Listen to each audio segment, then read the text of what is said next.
Hello students, आज हम start करेंगे theory notes chapter 1। What are the rules applicable in the absence of partnership deed. जैसा कि आप फोटो में देख रहे हैं, 4 पार्टनर्स हैं। इनके क्या लिखा हुआ है? Profit sharing ratio shared equally. अगर इन्होंने पार्टनरशिप डीड में कोई भी प्रोविज़न नहीं लिखा regarding profit sharing ratio, then profit sharing ratio will be shared equally. That means 1:1, 2:2। जितने मर्जी पार्टनर हो, जितनी मर्जी कैपिटल लगाई हो, किसी ने 10 लाख, किसी ने 2 लाख, किसी ने 5 लाख, तो कैपिटल इररिस्पेक्टिव जो प्रॉफिट शेयरिंग रेशियो है वो इक्वल होगी irrespective to the capital contribution of the partner. कल को अगर वो पार्टनरशिप डीड में कोई भी प्रोविज़न नहीं लिखते प्रॉफिट शेयरिंग रेशियो के बारे में, तो क्या होगा? प्रॉफिट शेयरिंग रेशियो जो है वो इक्वल होगी। प्रॉफिट शेयरिंग रेशियो इक्वल होगी। अगर थोड़े दिनों के बाद जिसने ज़्यादा कैपिटल लगाई है वो ये कहने लगे कि मैंने ज़्यादा कैपिटल लगाई है तो मेरी प्रॉफिट शेयरिंग रेशियो ज़्यादा होनी चाहिए, दैट्स रॉन्ग। ये रॉन्ग है। इसे पार्टनरशिप एक्ट 1932 नहीं मानता और ना ही ये एप्लीकेबल किया जाएगा। Second, no interest on capital. अगर पार्टनरशिप डीड साइलेंस है और उन्होंने कोई भी रिटर्न में एग्रीमेंट नहीं किया, ना ही कोई वर्बल कुछ भी बातचीत की है कि क्या होगा बाद में जब हम बिज़नेस स्टार्ट करेंगे, तो पार्टनरशिप एक्ट 1932 क्या कहता है कि no interest on capital will be provided to the partner. Partners को कोई भी इंटरेस्ट ऑन कैपिटल प्रोवाइड नहीं किया जाएगा। कैपिटल आप जानते हैं क्या है? The amount which is invested in the business for the profit motive. Partners कुछ टाइम तक तो जब उन्होंने बिज़नेस स्टार्ट किया था तब तो जोश जोश में कहते हैं, ना कोई रिटर्न में एग्रीमेंट करते हैं, ना ही कोई प्रपोजल देते हैं, ना ही कोई प्रोविज़न बनाते हैं रिगार्डिंग इंटरेस्ट ऑन कैपिटल। तो क्या होता है, थोड़े ही दिनों के बाद उन्हें लगता है कि अगर यही पैसा बैंक में जमा कराया होता तो हमें बहुत अच्छी रिटर्न मिलती। अब हमने इस पैसे को कहाँ इन्वेस्ट कर दिया? बिज़नेस में इन्वेस्ट कर दिया। बिज़नेस में इतना रिस्क उठाया तो उसके बदले में चलो बिज़नेस से हमें प्रॉफिट मिलेगा, but interest on capital is also must, वो भी हमें ज़रूर मिलनी चाहिए। तो क्या है, इफ़ देयर इज़ प्रोविज़न, अगर उन्होंने ये सोच के कोई प्रोविज़न बना दिया, then allowed only when there is profit, वो तभी दिया जाएगा जब फर्म को प्रॉफिट होंगे। No interest on drawings. Partnership deed अगर साइलेंट है या कुछ भी नहीं लिखा गया तो क्या होगा? कोई भी इंटरेस्ट चार्ज नहीं किया जाएगा ड्राइंग्स के ऊपर। सबसे पहले तो आपको ये पता होना चाहिए ड्राइंग्स क्या है।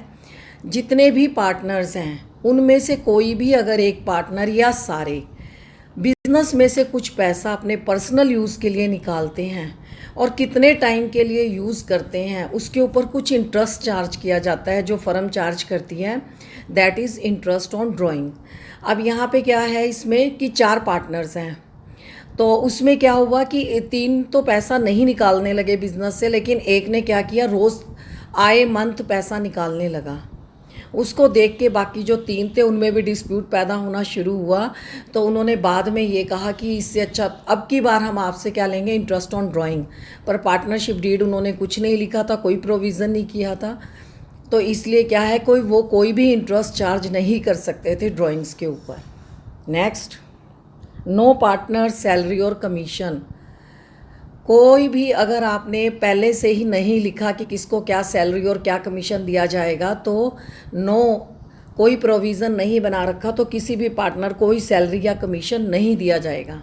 अगर एक पार्टनर ये कहता है कि भाई मैं ज़्यादा टाइम लगा रहा हूँ, मैं ज़्यादा हार्ड वर्क कर रहा हूँ, मैं अपना सारा टाइम यहीं लगा रहा हूँ और बाकी सारे इधर उधर घूमते रहते हैं और बिल्कुल भी ध्यान नहीं देते बिज़नेस की तरफ, मैं ही सारे प्रोडक्ट को सेल कर रहा हूँ, मैं ही सारे बिज़नेस का अकाउंट देखता हूँ, मैं ही सारे मेंटेनेंस कर रहा हूँ, तो क्या होगा, पर उसे कोई भी सैलरी और कमीशन तब भी नहीं दिया जा सकता क्योंकि उन्होंने पार्टनरशिप डीड में कोई भी ऐसा एग्रीमेंट नहीं किया।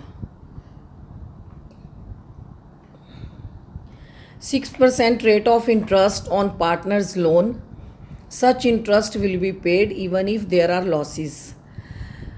अगर in the absence of partnership deed क्या है, एक पार्टनर है उसने फर्म को लोन दिया ताकि बिजनेस की ग्रोथ अच्छी हो सके, तो अगर फर्म में लॉसेस भी हैं तो भी उसे बिना कहे कितने % इंटरेस्ट दिया जाएगा, 6%।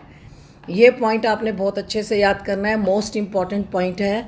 6% rate of interest on partners loan, और ये पार्टनर लोन के ऊपर कितने % इंटरेस्ट दिया जाएगा, 6%। चाहे आपने प्रोविज़न बनाया या नहीं बनाया, such interest will be paid even if there are losses.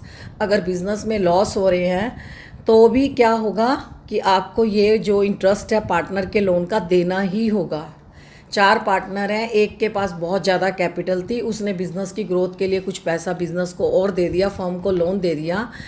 तीनों पार्टनर ने ये कहना शुरू किया कि अभी ये बिज़नेस में इतना ज़्यादा प्रॉफिट नहीं है कि आपको इंटरेस्ट दिया जाए, तो it is not possible, because according to partnership act 1932 क्या प्रोविज़न बनाता है कि 6% आपको इंटरेस्ट देना ही होगा, चाहे आपके बिज़नेस में प्रॉफिट है या लॉस है। Next, admission of a new partner will with the consent of all existing partner.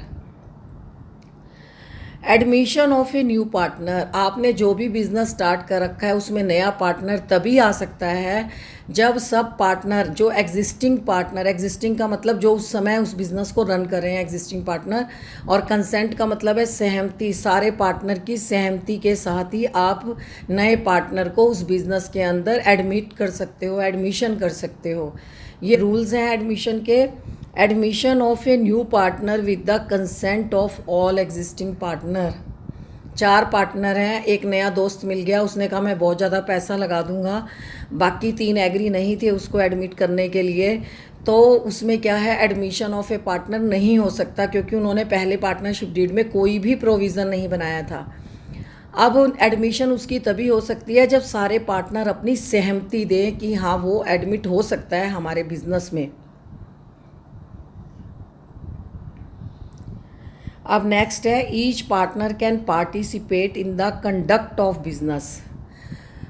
जितने भी पार्टनर हैं कोई भी बिजनेस की मैनेजमेंट कर सकता है, उसमें वो क्या कर सकता है, उसकी कमीशन बेसिस पे काम कर सकता है। कमीशन बेसिस का मतलब है कि एडवर्टाइजमेंट कर सकता है, सेल प्रमोशन कर सकता है, हार्ड वर्क करेगा विद ऑनेस्टी, कोई भी कंडक्ट कर सकता है। ये नहीं है कि जिसने कम कैपिटल लगाई है वो कम करेगा और जिसने ज़्यादा लगाई है वो ज़्यादा टाइम देगा।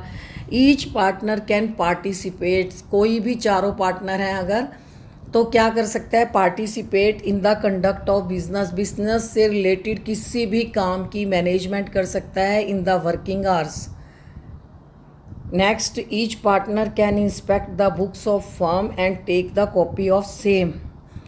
अगर 4 पार्टनर हैं, कुछ टाइम के बाद एक पार्टनर को क्या लगने लगता है कि मेरे साथ ये तीनों मिलके कुछ फ्रॉड कर रहे हैं, कुछ मिसअंडरस्टैंडिंग हो रही है या मुझे मिस इन्फॉर्मेशन दे रहे हैं, तो वो क्या कर सकता है कि फर्म की बुक्स को चेक कर सकता है। इंस्पेक्ट मैंने निरीक्षण करना, तो फर्म की बुक्स को चेक कर सकता है and take the copy of same.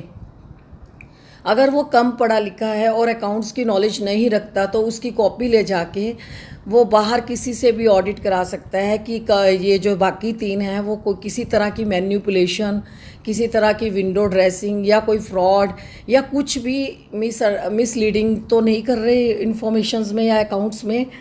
तो क्या है, each partner can inspect the books of firm and take the copy of same. Next, अब आते हैं इसमें rules applicable in the absence of partnership deed. ये आपने सारा कुछ पहले ही समझ लिया। In the absence of partnership deed, in the absence of partnership deed और वर्बल एग्रीमेंट, और if the partnership deed is silent, if the partnership deed is silent on a certain point, the following provision of partnership act 1932 will be applicable. अगर absence का मतलब आपने कोई partnership deed नहीं की, कोई वर्बल एग्रीमेंट नहीं किया और पार्टनरशिप डीड तो करी पर साइलेंट है इन सब पॉइंट पे, तो क्या प्रोविज़न होंगे अंडर पार्टनरशिप एक्ट 1932। ये आप सारे जान चुके हो। प्रॉफिट शेयरिंग रेशियो क्या होगी, profit and losses are to be shared equally irrespective of their capital contribution. आपने कितनी कैपिटल लगाई है इस बात का कोई मीनिंग नहीं है, बस आपकी जो प्रॉफिट शेयरिंग रेशियो है वो इक्वल होगी। Interest on capital, no interest on capital shall be allowed. अगर आपने कोई प्रोविज़न बनाया है वो तभी दिया जा सकता है if there are profit. Interest on drawings के बारे में है, no interest is to be charge on drawings. Salary to a partner, no partner is entitle to any salary और commission for taking part in running the firm business. किसी भी partner को salary और commission नहीं दी जाएगी अगर वो business के में टेक पार्ट करता है, रनिंग बिजनेस में उसकी ग्रोथ के लिए, उसके प्रॉफिट के लिए या किसी भी अन्य मोटिव के लिए काम करता है, तो कोई भी सैलरी और कमीशन उसको प्रोवाइड नहीं की जाएगी। इंटरेस्ट ऑन लोन, हाँ, अगर किसी भी पार्टनर ने फर्म को लोन दे रखा है, अगर फर्म को लॉस भी हो रहे हैं तो भी उसे 6% इंटरेस्ट जो है वो पार्टनर के लोन पे देना ही पड़ेगा। Admission of a new partner without the consent of, बिना किसी, जितने भी एग्जिस्टिंग पार्टनर हैं उन सबकी सहमति के बिना नए पार्टनर की एडमिशन नहीं की जा सकती। Each partner can participate in the conduct of business, कोई भी पार्टनर, ईच मैंने कोई भी पार्टनर जो बिजनेस के मैनेजमेंट है उसमें पार्टिसिपेट कर सकता है, कंडक्ट कर सकता है बिजनेस को, कुछ भी काम कर सकता है।